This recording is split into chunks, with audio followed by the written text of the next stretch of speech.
Okay, hello and welcome to another one of these fantastic live streams at Nobody Studios. My name is Barry O'Reilly. I'm the Chief Incubation Officer at Nobody. And throughout the course of these series, we're getting to spend time with investors who've been part of the Nobody journey from the very beginning. A chance to hear their story, what inspired them about Nobody and brought them to the journey and their experiences so far. It's been fantastic to speak to investors, everyone from Phil Ranta, the former Facebook head of gaming. We've had lots of people like Rob Delavovi, who organizes Global Superstars World Travel. And today we have someone who's been delighted to be part of our journey from the very beginning, Bryce Hoffman. So many of you might know Bryce as the author of some fantastic books like American Icon and Red Team Thinking. It's been a pleasure to work with him over the last number of years. So without further ado, let's welcome Bryce to the show. Bryce, how you doing? Hey, Barry. Good. Great to be on. Yeah, look, it's a pleasure to have you, and it's always great to catch up and hear what you've been doing. So you've been one of the earliest supporters, really, I suppose, of Nobody Studios from the very beginning, when we were, I think, one iteration out of the garage to where we are today. So, just before we dive into hearing your experience with Nobody, can you just share a little bit of your own journey? Because I think it's a fascinating journey, both as a writer, but also as a non-consultant, as you call yourself, for and the Red Team Thinking that you've been working on, and just your sort of own entrepreneurial journey, if you will. Absolutely, Barry. So my background is I tell people I'm a recovering journalist. I was a business reporter, first in Silicon Valley and then in Detroit for 20 years. I covered the tech industry in Silicon Valley in the 90s, the biotech industry as it was getting going. And then I moved to Detroit and covered the collapse of the American automobile industry, which led to my first book, as you mentioned, American Icon.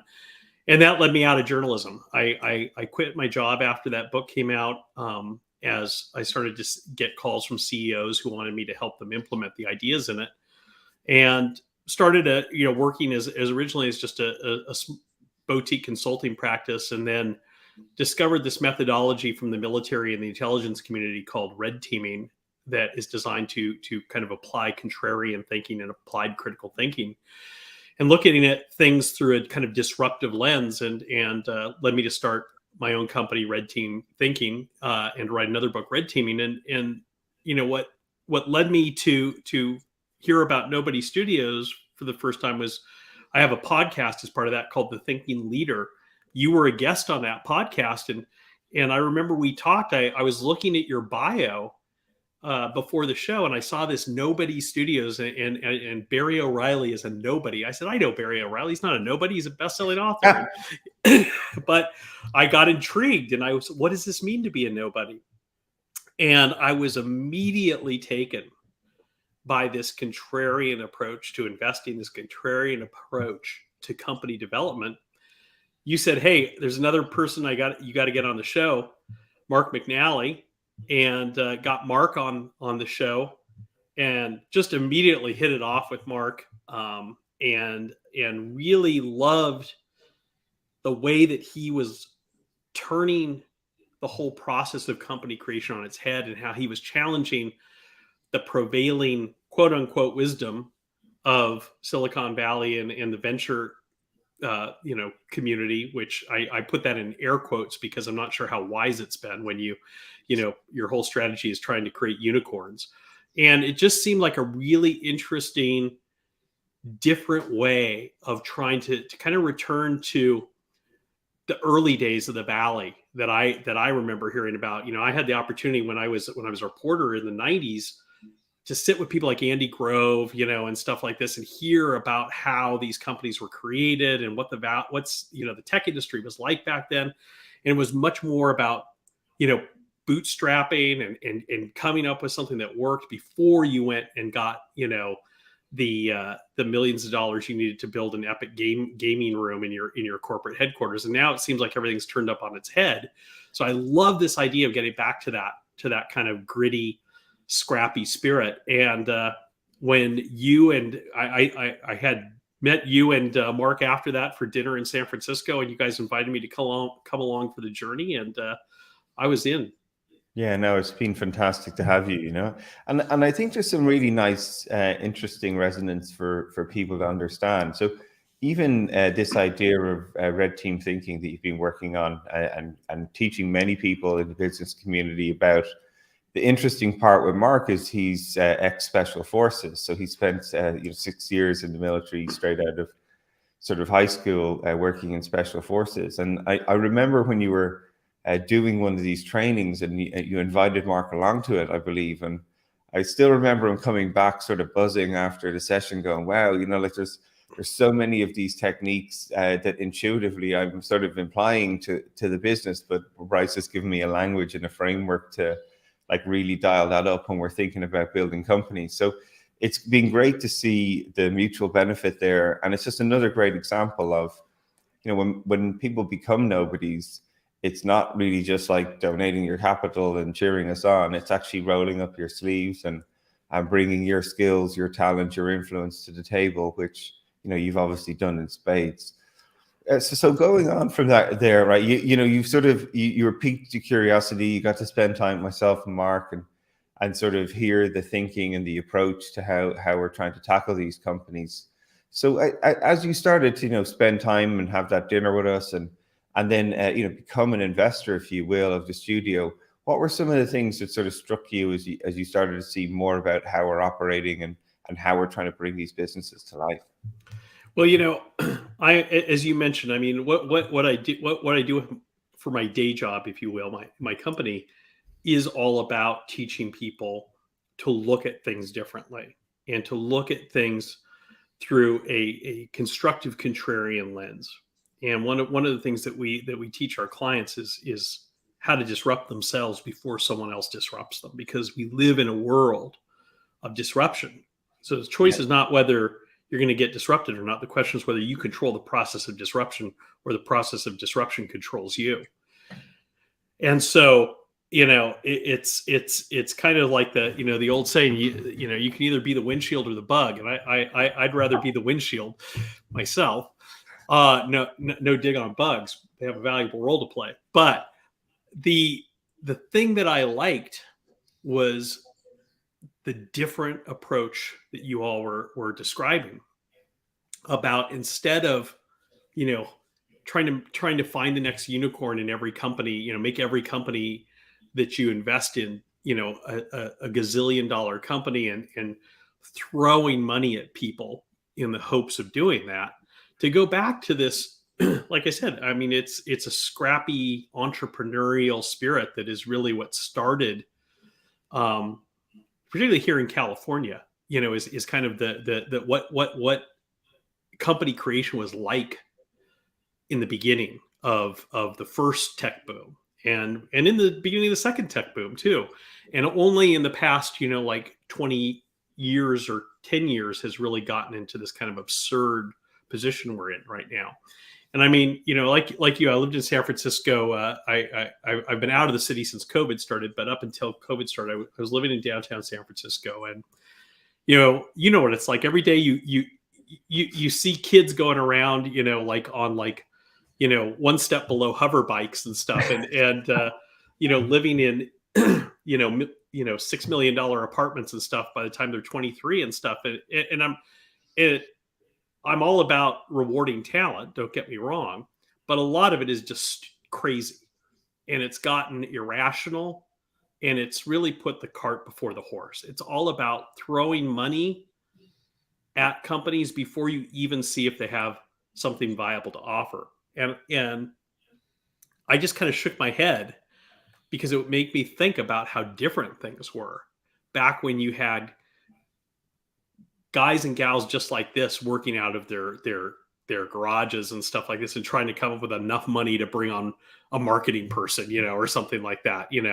We got a product, we got a service, it's awesome. We're just trying to figure out how to get enough money to tell the world about it. If we just had that. And I feel like it's not a sadistic premise. I just feel like that there's a crucible effect there, that struggle to create something out of nothing is what gave us Apple. It's what gave us Google. It's what gave us it's what gave us Hewlett Packard back in the day, what gave us Intel, you know. And I think back, I had an opportunity once to sit and talk with Les Vadès, who was one of the engineers that created the 404 at Intel, the Yeah. first CPU, they created everything around us, created the first microprocessor. They didn't create the first microprocessor because they had people throwing money at them and saying, here's, a gazillion dollars, knock yourself out. They created the first microprocessor because their client, a Japanese calculator company, told them, we can't afford to buy these chips. There's got to be a way to make these chips cheaper. You've got 4 chips, I think it was, they needed for the calculator. And they were struggling. They didn't have money they're like, how could we not sell these at a loss and make it cheaper for our clients so we can get this job that we desperately need. And it led them to put all those components on one chip. And then as soon as they did that, that's when they had the aha moment. And they said, wow, do you know what we just did? We just put a computer on a chip. And now that we've done that, what else could we do?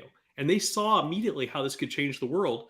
They went they said, hey, we'll give you a bigger discount if you let us keep the IP on this. And the Japanese calculator company, which didn't see what they were onto, was like, yeah, no problem. That created the computer revolution. And it did it because they were cash constrained, because they were really just kind of struggling to get off the ground. And I love going back to that approach, because I think that's a virtuous thing. I think that's what leads to real innovation. And now look where Intel is today. Look at where we all are today. You wouldn't have any of these companies, you name it, from Tesla to Google to Intel to Apple, none of them would exist if it wasn't for that moment. And I think that what you guys are trying to do, what we're trying to do with Nobody Studios, is kind of capture that magic in a jar again. Yeah, no, it's great to hear this sort of narrative, if you will, Bryce, because you're someone who's genuinely was there, right? Like you saw the innovation in the automotive industry in Detroit. You're from California, like you grew up in the Bay Area. You've seen the turns and the cycles of iterations of this, and I think sharing these stories with people, I think, are so important, because it gives everybody context about how great companies were built. And one of the things we often do get a lot of pushback on is this notion of, we talk about being progressive, frugal and aggressive. Frugal both in terms of time and capital efficient about how we build companies, and aggressive about the speed that we're trying to do it at.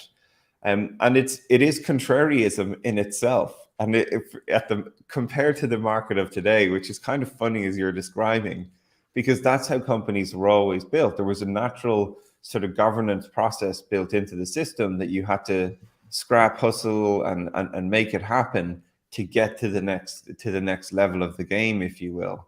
Where today a lot of companies are literally overfunded from the beginning, right? And they struggle with that. So it's fascinating to hear sort of how these start to work. Now we got a great question here from Minnie Sendy's lovely question.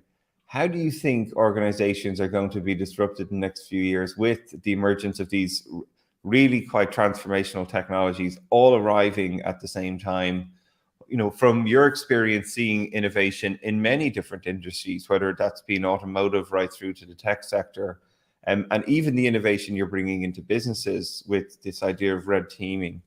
What are some of the things that sort of strike you that stand out?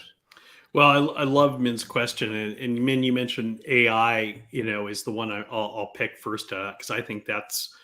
I mean, I've written. I still write a column on leadership for Forbes, and I wrote a piece recently about the week that Chat GPT came out, about all the ways that this iteration of AI is going to change industries. And we are at the point where this thing that we have been talking about for years as something that was in the future, that was coming, it's getting closer. It's here now. It's not in the future anymore. I mean, right now, there are hundreds of thousands of kids, if not millions of kids around the world, who are having Chat GPT write their homework papers for them as we speak. Think about it. You got marketing companies, and I know some. I know this is not speculative. I know some who right now are generating posts for their clients and copy for brochures on Chat GPT, not and that's work that they would have had, someone else doing a month ago. And this is a small example. And how much more is AI going to be able to do 3 months from now? And how much more is it going to be able to do 6 months from now? Because as you know, I'm guessing by your question, Min, is these technologies, they throw Moore's law out the window. I mean, it's the capacity doubling rate is insane. So that creates huge opportunities because you can literally rethink any business that requires writing. That, I'm sorry, Barry, you and I are both authors. I mean, No, it's a we're done. terrifying Yeah, thing. we're I done. mean, honestly, I have no doubt that within the next, I'm going to be conservative and say 2 years, we'll have the first AI written bestseller. Yeah, And what is that going to mean? But the real opportunity that I think exists for startups and for companies of all sizes in this, Min, is not like, hey, let's create a startup that writes novels on AI and make a gazillion dollars. The real opportunity is going to be the authors that figure out how to leverage AI in doing research for them and writing a first draft and then working on that. And that applies to everything. It applies to all levels of decision making. The thing we tell our clients all the time is that the real opportunity of AI is not turning creation and decision making over to machines. It's using it as a force multiplier for the efforts of your human staff. And the companies that figure that out, that figure out how to fill in the blank, aided by AI, first, it's not going to matter if they are small or new or what. If they're first, they're going to have a huge advantage. And that's what a studio like Nobody can do is quickly scale those types of companies, see if they work, and if they do. There's something else though that I want to get in here, which is that the other thing that really attracts me, Barry, to the Nobody model is it's a true venture studio. And in my mind, what separates a venture studio from a venture capital firm is it's like a Lego set. And so you get a company that does something like we have a low code, no code company. That company can now provide coding to all of our other companies. So it's not just giving people money. It's sharing talent. It's sharing resources. It's not having to reinvent the wheel every time. It's more like I think of a venture studio like Nobody as like a hybrid between a venture capital firm and an incubator. Absolutely, yeah. Yeah, it's a great call. Like one of the things about creating a portfolio, if you will, of your own companies that are collaborating with together, you do get this false multiplier, right? Capabilities that support one another. So ThoughtForma, the no-code platform you mentioned, we use to build Ovations, another one of our companies upon. And both companies get stronger together by working together and providing feedback to one another on how to improve their products and their platforms. That's just our first soiree into that. As we start to bring on Web3 companies that will be able to plug into our intelligent no-code platform, suddenly the capabilities just keep going up and up and up. And it's very exciting to start to see that capabilities start to get twice the leverage for what other businesses would only see for one company. So this is a great question from Scott here, Bryce. So true regarding all the arts. It's augmentation of the artist who are going to be able to work for them. I think this notion of like human and machine, it's funny. I almost think that it's almost like founder and Nobody Studios, right? You've got this huge leverage and capability that can support you to sort of take your companies and your ideas to the next level. So for you then, Bryce, sort of looking forward yourself, what are some of the things you're most excited about? For us, I've got my own ambitions for the work that you're going to help contribute. One of our companies, espionage.biz, about small to medium-sized competitive intelligence. It's right in your wheelhouse and all of the network that you have to help bring that company to life. So do you want to share a little bit about your excitement maybe around that company, but also looking forward to things that you're excited about for Nobody Studios? Well, I think espionage.biz is a great example of what we've just been talking, what we've just been talking about, Barry. I mean, This is a company that we're working on that is riding the crest of a wave that is sweeping through the world right now on what the intelligence community calls OSINT, which is open source intelligence. And the reality is, and you see this playing out in the war in Ukraine right now in very powerful ways, is that you don't have to be a 3-letter agency to leverage the most powerful intelligence in the world. It's, you can go online and download images from a commercial satellite that are similar quality to what military forces were doing 5 years ago, 10 years ago. You can go online and access an amazing amount of competitive intelligence about a company. You can find out very quickly, particularly if you leverage some of the things we're talking about here, like machine learning, to crawl the web, not spy on anybody, but just to collect public data, but then to process that, to analyze that, and to distill that into something that's meaningful and actionable. And you can put that in an app that people can go to and look and say, hey, I want to do, I'm about to do a deal with this company. I'm wondering if this is a good idea or not. Let me see what I can find out about them, and click. Oh, well, I see that that they're trying to hire, a new CTO. I wonder what's going on there, things like that. And have that information just appear in an instant. That gives you an amazing competitive advantage. And I think that's a really compelling offering. And that's one of the things we're working on with espionage.biz.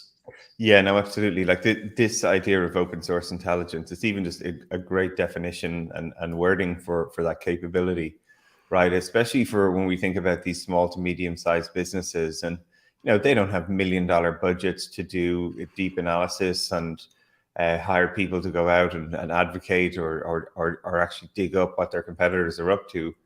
But you can certainly level up the LinkedIn feed and probably do something a little bit better than that to understand what your competitors are up to at the moment. So absolutely excited to build that.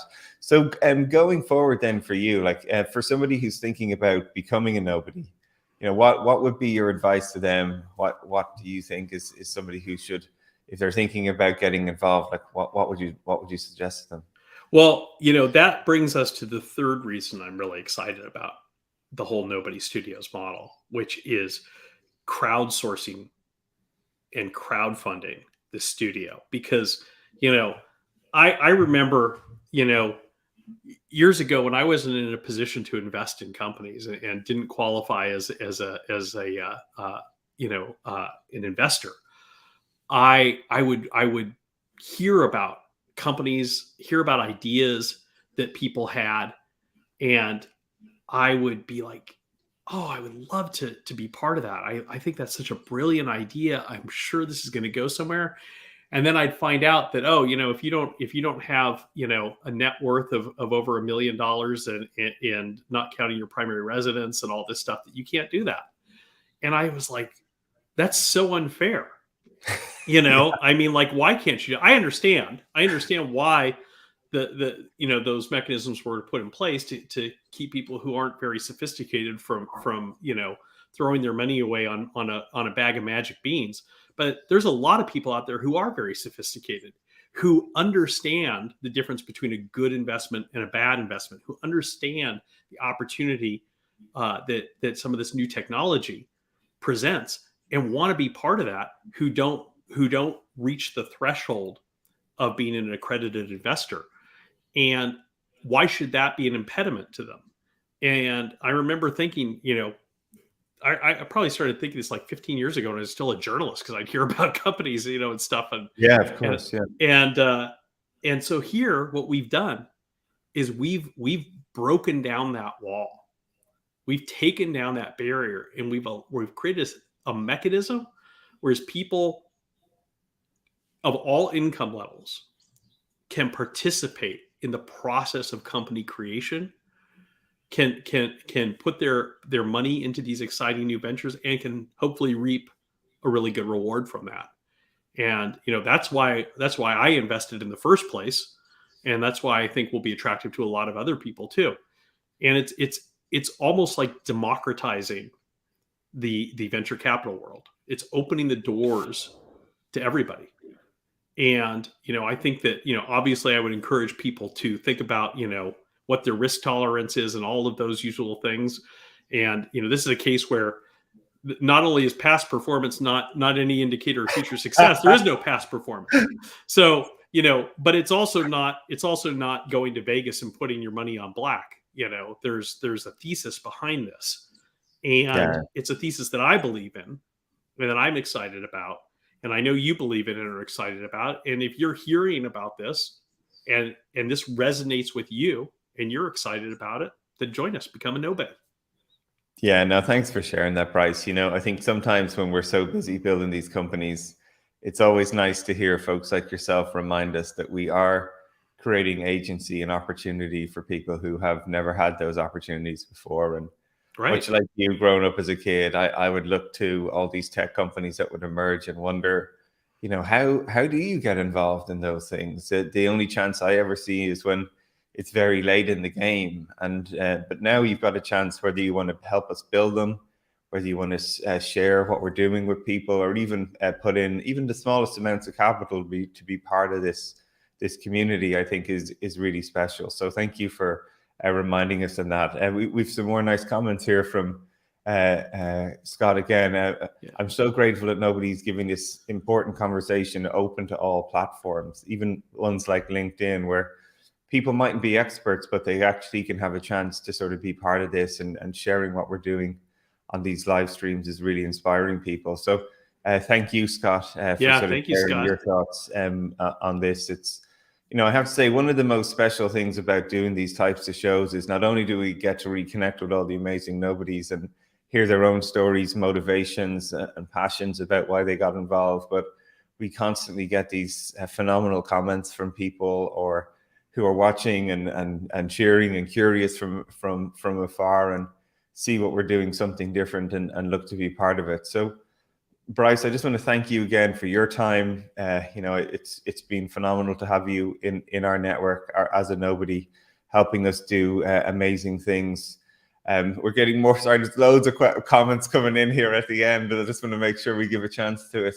So people, again, just calling out like they're excited that we're creating more opportunity for a diverse set of people. So thank you for starting Nobody. Look, it's really great to the encouragement, folks. What I would say is, if you've been inspired by this show, please go and have a look at what we're doing at republic/nobodystudios.com. You can learn lots about the company, the structure, how we invest, how we build, and hopefully you might be willing to join us on the adventure of a lifetime. We're certainly excited what we're doing, and the more people we have part of it, the greater our chances of success. So again, thanks, Bryce, for your time. Thank you, Barry. Everybody have a great rest of your week, and we'll see you very soon.